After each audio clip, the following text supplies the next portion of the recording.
महापालिका नालेसफाई कथित गैरव्यवहाराची चौकशी प्रकरणी नगरसेवक अनंत जाधवांकडून 111 पाणीपुरावे 3 व्हिडिओ चौकशी समितीसमोर सादर केले आहे।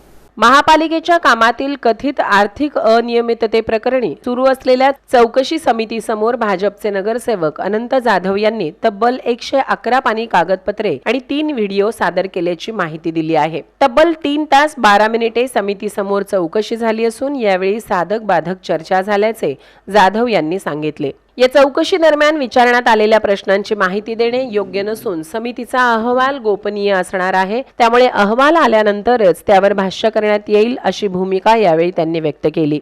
समितीवर आपला पूर्ण विश्वास असल्याचेही त्यांनी यावेळी सांगितले।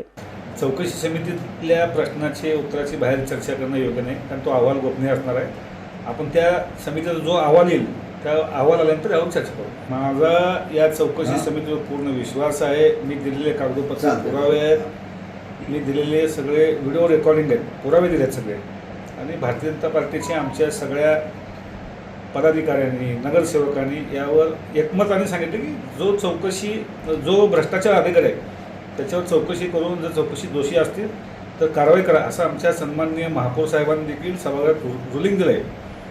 त्यामुळे महापौरांच्या त्या पदाचा मान निश्चितपणे आयुक्त साहेब राखतील अशी अपेक्षा करू नाही।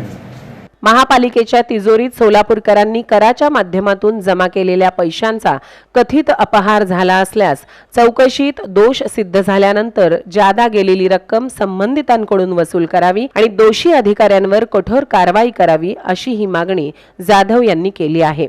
महानगरपालिकेच्या तिजोरीत सोलापूरकरांनी जो भरलेला कर रुपाने पैसा आहे त्या पैशाचा अपहार जो संबंधित मक्तेदार अधिकारी यांनी केला आहे, तो जर चौकशीत निष्पन्न झाला तर जेवढे पैसे जास्तीचे गेलेत ते पैसे निश्चितपणे वसूल करावे, त्या संबंधित अधिकाऱ्याला कडक शासन हवं।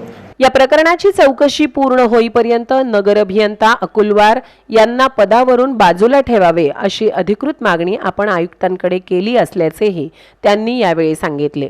अकुलवार यांनी पुन्हा रजा वाढवून घेतल्याचा दावाही जाधव यांनी यावेळी केला। ते चौकशी समितीचा तो अधिकार नाही। मी माननीय आयुक्त साहेबांकडे यासंबंधी अधिकृत मागणी केली आहे की जोपर्यंत त्या चौकशीची पूर्ण चौकशी होत नाही या प्रकरणाची, तोपर्यंत त्या सन्माननीय अकुलवार मॅडमांना नगर अभियंता या पदावर बसवू नका अशी मी विनंती केली आहे आणि आतापर्यंत आयुक्त साहेबांनी माझी विनंती मान्य केली असेल। या प्रकरणात आपला विजय किंवा पराभव हा मुद्दा नसून सोलापूरच्या जनतेच्या पैशांचा अपहार झाला आहे की नाही हे स्पष्ट होणे महत्त्वाचे आहे। भ्रष्टाचार करणाऱ्या अधिकाऱ्याला पाठीशी घालू नका असे पक्ष नेतृत्वाचे स्पष्ट निर्देश असल्याने त्यानुसारच आपण काम करत असल्याचे त्यांनी स्पष्ट केले। महापौर सभागृह नेते आणि पक्षाध्यक्ष यांच्या संमतीनेच आपल्याला लक्षवेधी मिळाली असून या विषयावर संपूर्ण सभागृह आपल्या सोबत असल्याचा विश्वासही जाधव यांनी यावेळी व्यक्त केला। सभागृह नेते असतील, पक्षाचे अध्यक्षांनी देखील त्या प्रश्नावर ज्यावेळेस मी लक्षवेधी मांडली त्यावेळेस आमच्या पार्टीचे अध्यक्ष रोहिणीताई तर्वकर यांनी देखील त्यांचं मत व्यक्त केलं आहे। आणि ज्यावेळेस लक्षवेधी मला मिळाली त्यावेळेस लक्षात घ्या की संपूर्ण सभागृह या विषयात माझ्यासोबत आहे। माझ्या बाजूनं किंवा कुणाच्या बाजूनं नाही, सोलापूरच्या जनतेचा झालेल्या पैशाचा अपहार आहे, याच्यामध्ये माझी जीत माझी हार हा विषय नाही। अधिकारी अधिकाऱ्यावर कारवाई होईल यावर माझा ठाम विश्वास आहे। भारतीय जनता पार्टीचे आमचे नेते देवेंद्रजी फडणवीस, पालकमंत्री जयभाऊ गोरे यांनी आम्हाला स्पष्ट निर्देशित केले भ्रष्टाचार करणाऱ्या कुठल्याही अधिकाऱ्याला पाठीशी घालू नका।